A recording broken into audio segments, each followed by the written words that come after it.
Up next on Line TV, we have a brand new episode of Discography from Lexi and Lily and a story from Linus Bowman on the difficulties of being a teacher. And me, Phoenix Pruitt, with all your weekend sports announcements. All that and more, Line TV starts now.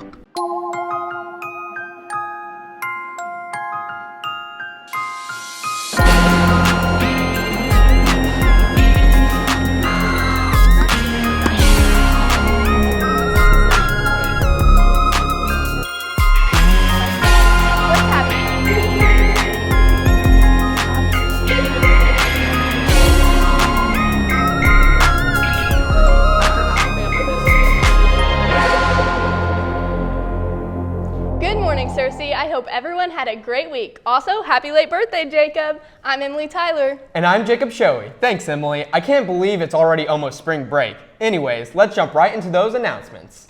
Spanish Club members will sell pulseras, bracelets from Latin America countries as a service project. If interested, see a Spanish Club member to purchase one for $7.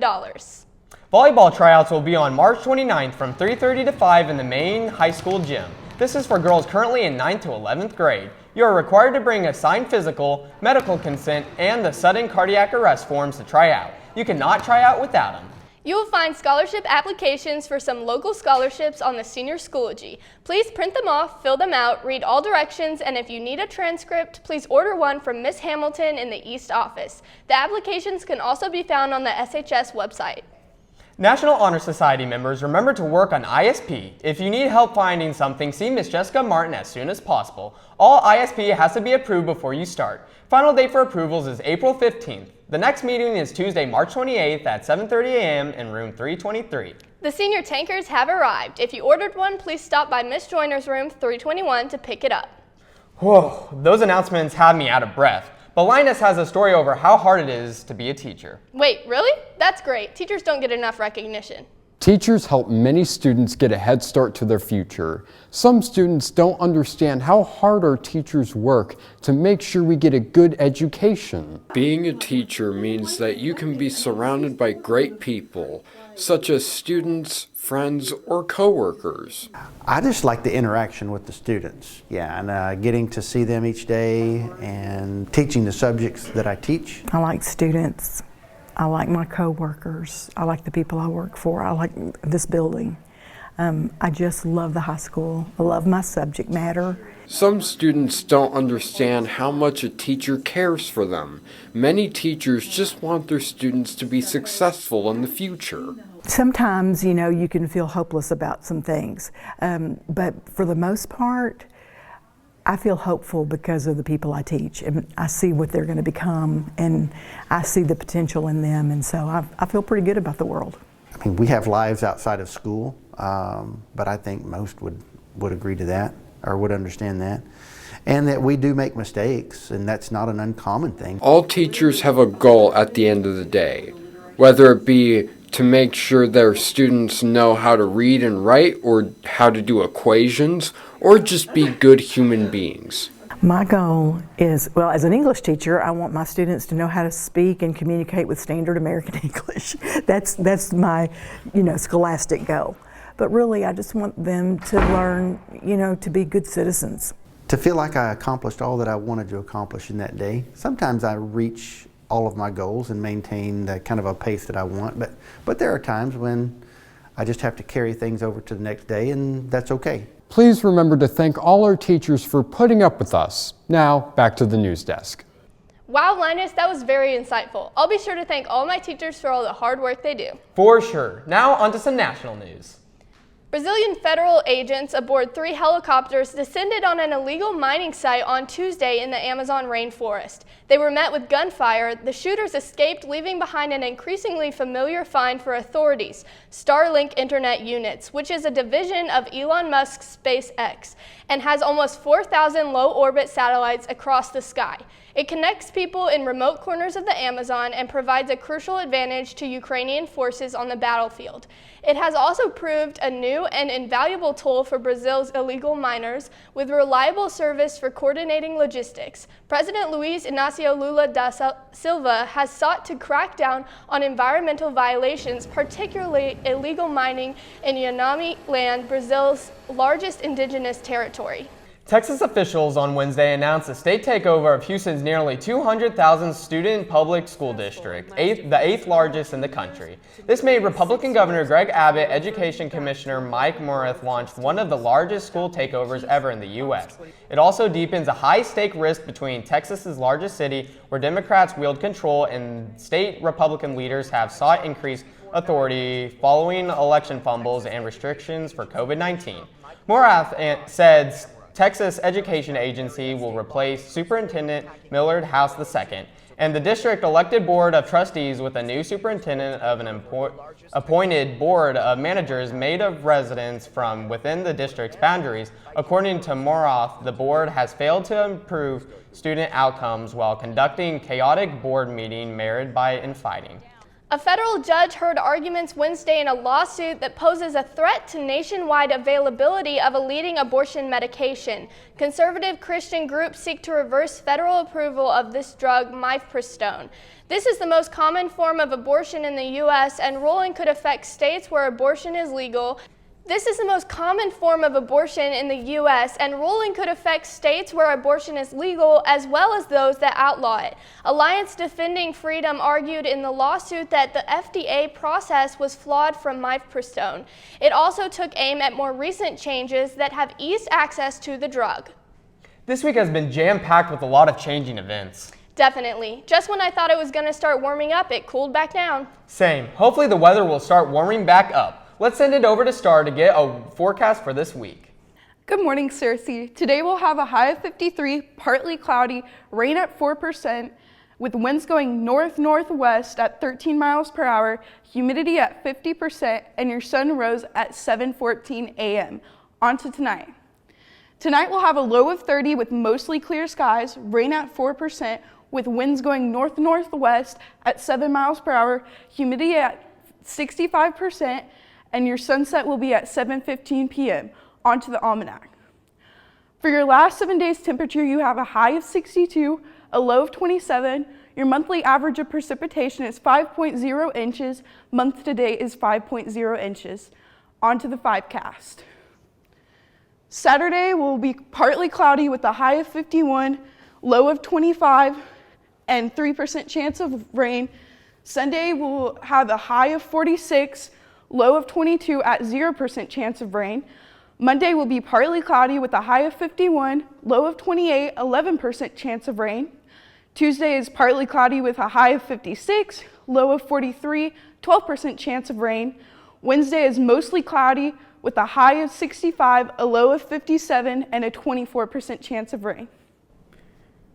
Looks like we have a cloudy spring break ahead of us. So it's not going to get above 60 degrees? That sucks. But I do think I smell something quite delicious. I think you're just smelling Lexi's homemade banana bread. What's for lunch, Jacob? Today for lunch we'll be having classic cheese pizza, classic cheeseburger, barbecue pork sandwich, fresh baby carrots, turkey ham and turkey chef salad, berry parfait, and milk. Sounds delicious. Make sure to thank your lunch ladies. Jacob, did you know Lexi and Lily have a new episode of Discog ready? Wait, really? I can't wait to figure out what artists they're going to be covering today. Let's send it over to those gals and see what's new. Good morning, Cersei. Hi, I'm Lexi Fariner. And I'm Lily Lindsay. And today we're going to be talking about everyone's favorite, well, at least our favorite, Snoop Dogg.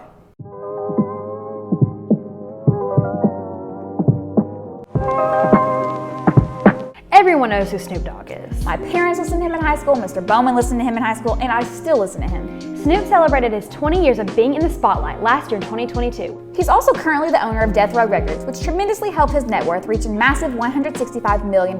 Before owning Death Row Records, he was founder and CEO of Doggy Style Records, as well as his own production company, Snoopadelic Records. He's also had many iconic looks throughout the years, with my personal favorite including his braids, giving the same vibe as my baby pictures. And I really like the fish hat, reminiscent of Flounder from The Little Mermaid. Marrying Shanti Brodus in 1997. Brodus? Their last name's Brodus? Yep, Snoop's real name is Calvin Cortazar Brodus Jr. Well, I can see why he made the switch to Snoop. Definitely has a better sound to it. But after marrying Mrs. Shanti in 1997, they soon had Cordell, Julian, Corey, and Corday.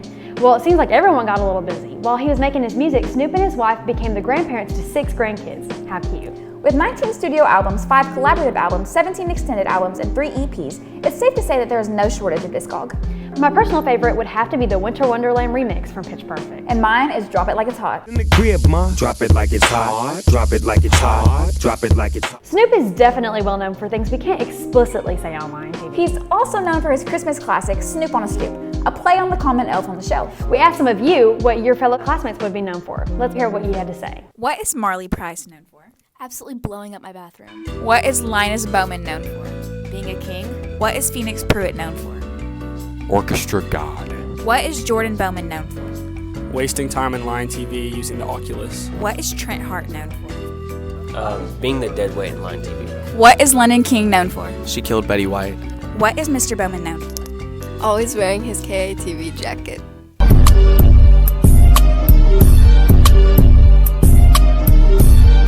Lexi, you're definitely known as Lion TV Queen. Well, I'll take that title.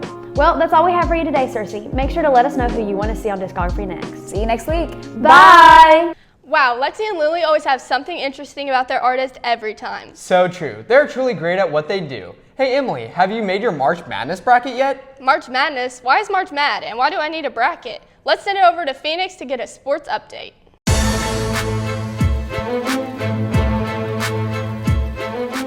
Happy Friday, Cersei, and hope you had a great week. But before spring break gets here, let's hop into some sports real quick. In local sports, our baseball and softball team had a doubleheader and went to Marion Tuesday. The softball team kept going back and forth with Kinsey Williams hitting a grand slam over the fence, making the game even closer. With them losing both games, the first game having a score of 7-5 and the second game having a score of 12-6, their conference record is 0-1, but is an overall record of 2-1. The baseball team lost both their games, one of them with a score of 2-12 and the second game with a score of 0-12, making their conference record 0-2. The boys soccer came out hot with them beating Batesville with a score of 2-0, making their record 6-2. We caught up with Easton Faulkner to see how he feels about his team's chances going to the state tournament. We're pretty good in conference. We're 2-0. We haven't lost, haven't been scored on, so we're feeling pretty good about it. We've taken on some pretty hard teams right at the beginning of the season. We have some easier ones coming up, so we're feeling pretty good. We've sent a message to everybody else that we came to play this year. Now for some national sports. The March Madness tournament had their first 4 games on Tuesday, and the Texas A&M CC earned their spot against Alabama in the first round. The Pittsburgh Panthers barely scraped by with the W against the Mississippi State Bulldogs with a score of 60-59. Jamarius Burton made a jumper with 10 seconds left on the clock, winning the back-and-forth game that featured 21 lead changes, the most the NCAA tournament has had in 5 years. In the NBA, Jay Morant for the Memphis Grizzlies was officially suspended 8 games for bringing a gun with him on a team play and flashing it. The Eastern Conference had an intense matchup and a very close game with the Philadelphia 76ers and the Cleveland Cavaliers going back and forth the whole game.